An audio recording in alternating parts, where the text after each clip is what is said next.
Bonjour à tout le monde, amateurs de science et de corps humain, bienvenue pour une nouvelle critique et aujourd'hui on va parler de Awake, ou Awake, je ne sais pas comment on le prononce, disponible sur Netflix, réalisé par monsieur Marc Rasso qui est aussi scénariste, accompagné de, je pense, son frère Joseph Rasso.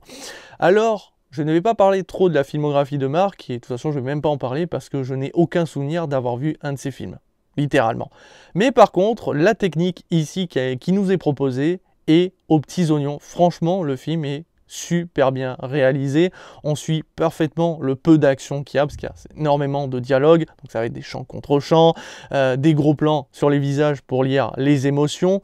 Mais il n'y aura pas des scènes ultra spectaculaires avec la caméra qui se mouvoie partout. Non, ça reste assez simpliste. Mais même dans la simplicité, Marc arrive à nous offrir un film qui est bien rythmé et surtout qui arrive à créer des scènes avec une montée en tension spectaculaire. Je prends la scène avec les paroissiens dans l'église, où on a un discours religieux, sacrifice, pas sacrifice, tout ça, les gens discutent, sauf que petit à petit, grâce au plan de caméra et surtout les dialogues, ben, la tension monte, et tu comprends que, oula, ça sent le sapin. Il y a plein de scènes comme ça, avec des dialogues incroyables, et surtout des plans qui sont simples, mais qui montrent parfaitement la montée de tension des différents protagonistes, et tu sens le danger arriver.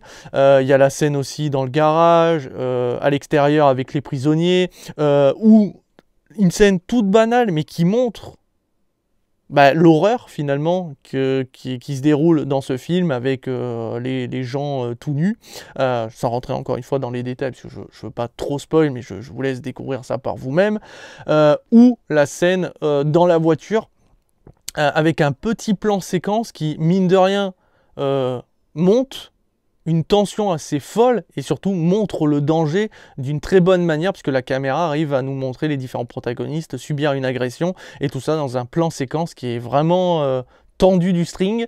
D'ailleurs, il y a quelques scènes et même au niveau de l'histoire qui me fait penser beaucoup à la Guerre des Mondes, puisqu'on suivait donc Tom Cruise, donc le père avec son grand-fils et sa petite-fille, qui subissent un événement dont on ne sait pas si au début il est climatique, extraterrestre ou humain, et qui après derrière vont devoir survivre aux différents événements et à l'apocalypse, à la folie humaine aussi.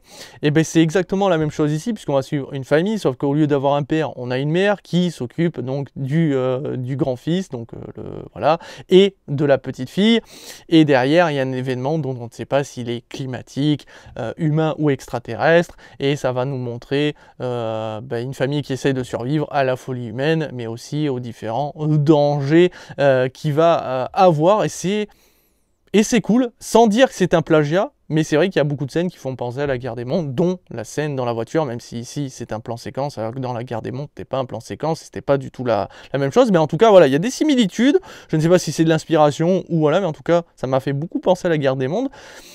Maintenant, là, je dis que voilà, il y a un point positif, donc techniquement, les dialogues, le jeu d'acteurs aussi, hein, il y a un beau casting, on a Gina Rodriguez, on a Shami Anderson, ou encore, pour la plus jeune, Ariana Grande-Blutt, qui s'en sort extrêmement bien. Donc voilà, jeu d'acteurs, acteurs, dialogue, technique, donc où est le loup? Bah vous en doutez bien, c'est le scénario. Alors attention, le scénario à la base est cool. Je ne sais pas si c'est plausible ce qui arrive dans les événements de ce film. Je ne suis pas un scientifique, je ne suis pas un expert, mais l'idée de base est intéressante. Et franchement, ça pouvait donner qu'un bon film. Sauf que dès les premières minutes, le film désamorce tout parce qu'il nous donne la solution au problème. Littéralement. Alors bien sûr, je ne vais pas vous dire quelle scène, comme ça va éviter de vous donner la puce à l'oreille. Peut-être que vous allez passer à côté de cette information, mais pour moi, je suis tombé dessus, je me suis dit, ah, donc pour lutter contre le fait d'être réveillé, parce qu'en gros, pour l'histoire du film, il se passe un événement dont on ne sait pas, et on ne saura pas vraiment si ça vient du climat, de l'humain ou d'un événement extraterrestre, même si on nous met un petit peu la puce à l'oreille en nous disant que ça vient d'un événement prédéfini. Je ne vous dirai pas lequel pour éviter de vous spoil. Mais il y a un événement qui se passe, et à cause de celui-ci, l'humanité est plongée dans le noir, il n'y a plus d'électricité, que ce soit dans les bagnoles, que ce soit dans votre téléphone, mais aussi, alors pas dans le corps humain, mais en gros, ça a déclenché dans le corps humain un dérèglement qui fait que les gens ne peuvent plus dormir. Quoi qu'il arrive, ils ne peuvent plus dormir, même avec des cachets, même en se plongeant dans le coma, ils ne peuvent plus dormir. Et forcément, à cause de ça, les gens vont petit à petit devenir fous, parce que mine de rien, nous, comme ça, là, on pourrait se dire « Ouais, mais je peux faire 24 heures, 48 heures sans dormir, ça pose pas de problème. » Mais quand on me parle de 72, de plus d'heures, d'une semaine, d'un mois, alors on pourrait pas aller jusque-là, mais voilà, et bien c'est intéressant de le montrer. En plus de le dire, parce qu'il y a les scientifiques qui vont nous expliquer les différentes étapes avant de ce qui pourrait arriver si on ne venait pas à dormir, mais ça va être aussi montré visuellement, et je trouvais ça hyper intéressant. Après, je ne sais pas si ça serait possible réellement, je parle par rapport à l'événement, est-ce qu'on pourrait vraiment dérégler l'horloge interne, si on peut dire, mais en tout cas dans le film, ça fonctionne, et derrière, ça va nous créer donc les différents événements qu'on suit, les différentes péripéties, etc., et les différentes étapes avant l'étape finale, si on ne venait plus à dormir, sauf que, comme je le dis, dès les premières minutes du film, il y a un événement dans ce film qui nous dévoile la clé et la solution pour retrouver le sommeil. Et ce qui fait que ça m'a fait sortir de tout le film, parce que je savais ce qu'il fallait faire, et donc j'ai juste suivi des petites péripéties, j'ai suivi une famille qui essaye de survivre, mais aussi de trouver potentiellement une solution, parce que vous doutez bien que dans ce film, il y a des gens qui arrivent à dormir. Mais pourquoi eux? Pourquoi pas les millions d'autres ou les milliards d'autres?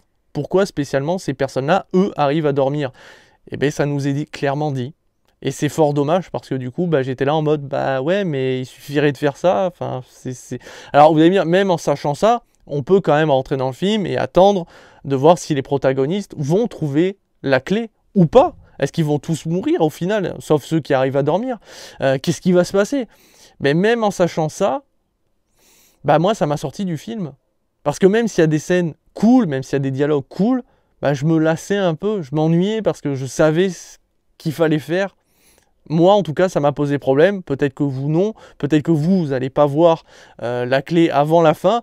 Vous n'allez peut-être même pas forcément comprendre, même si ça reste quand même extrêmement simpliste. Il ne faut pas un bac plus 15. Vous allez parfaitement comprendre. Même si je ne sais pas si faire ça résout réellement le problème. Est-ce que ça serait possible? Je ne connais pas la science, je ne connais pas assez le corps humain. Mais en tout cas, pour le film, ça fonctionne. Hein, c'est les règles définies. Mais en tout cas, quand même, le film est intéressant. Il mérite la curiosité, mais vous attendez pas à beaucoup d'action. Vous attendez pas non plus à des trucs incroyables, comment dire, des bouleversements, parce que le film reste assez prévisible. Il n'y a pas d'inattendu. Le film est assez attendu. Juste, je vous prends le cas du prisonnier. Sans dire plus, franchement, c'est beaucoup trop gros pour ne pas le voir venir. C'est un peu ça le problème de ce film, c'est que tout se voit venir. Et même si, normalement, la clé pour résoudre le problème ne devrait pas être fournie dès le départ, comme elle est fournie, ça nous spoil malheureusement. Donc voilà, je ne vais pas rentrer plus dans les détails. Je vous invite quand même à le regarder, parce que le film est quand même une réussite, techniquement parlant, le jeu d'acteurs, les dialogues sont vraiment fous, surtout le dialogue avec les paroissiens est incroyable, parce que voilà, cet événement, est-ce qu'il est religieux ou non, donc il est plutôt cool, et aussi de voir malheureusement ce que ça pourrait donner si l'humanité aujourd'hui ne dormait plus. Qu'est-ce qui se passerait au bout de 72 heures et au-delà de ça? Eh bien, il se passerait des événements aussi tragiques, si ce n'est plus, parce qu'encore, il reste assez soft, mais ça pourrait aller encore plus loin que ça. La folie nous guetterait tous, malheureusement. En tout cas, au moins, le scénario est... Alors, je ne sais pas si c'est du déjà vu. Hein. Est-ce qu'il y a déjà un film qui nous a proposé l'idée d'avoir une humanité qui ne pourrait plus dormir? Je ne sais pas. Mais en tout cas, je trouve que ça donne du neuf, scénaristiquement parlant. Même si il est très prévisible et qu'il nous dévoile la solution dès les premières minutes. Et bien voilà qui conclut cette petite critique. Je vous dis à très vite et à très bientôt pour toujours plus de vidéos, que ça soit sur YouTube ou sur Twitch. Ciao ciao les amis.